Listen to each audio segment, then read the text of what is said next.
ঈদকে কেন্দ্র করে রাজধানী ছাড়তে শুরু করেছেন নগরবাসী।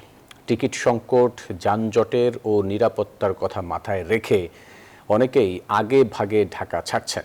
কমলাপুর রেল স্টেশনে ছিল ঘরমুখো মানুষের উপচে পড়া ভিড়। নির্ধারিত সময়ে ছেড়ে যাচ্ছে প্রতিটি ট্রেন। রেল কর্তৃপক্ষ জানিয়েছে, কাল থেকে শুরু হচ্ছে ঈদের বিশেষ ট্রেন চলাচল। এদিকে অনেকটাই ফাঁকা রাজধানীর বাস স্ট্যান্ড এবং সদরঘাট লঞ্চ টার্মিনাল। বাড়তি ভাড়ার চাপ না থাকায় স্বস্তিতে যাত্রীরা। পবিত্র ঈদুল আজহার এখনো কিছুদিন বাকি, তবে নারীর টানে বাড়ি ফেরার যাত্রা শুরু হয়ে গেছে।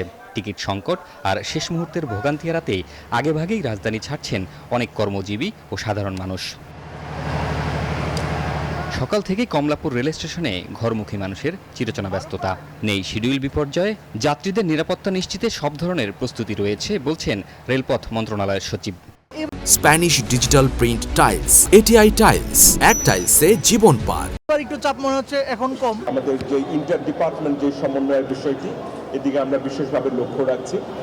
আমরা আশা করছি যে এবার অন্যান্য বারের মতো ঈদ আপনাদেরকে উপহার দিতে পারবো।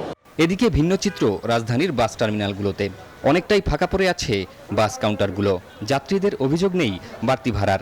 এক সপ্তাহ আগে থেকে প্রচুর ভিড় থাকে, চাপ থাকে, সেখানে এখানে তেমন একটা ভিড় দেখছি না। যারা আসতেছে তারা ঠিকমতো গাড়ি পাইতেছে আর কি, তাকে কোনো অসুবিধা হইতেছে না।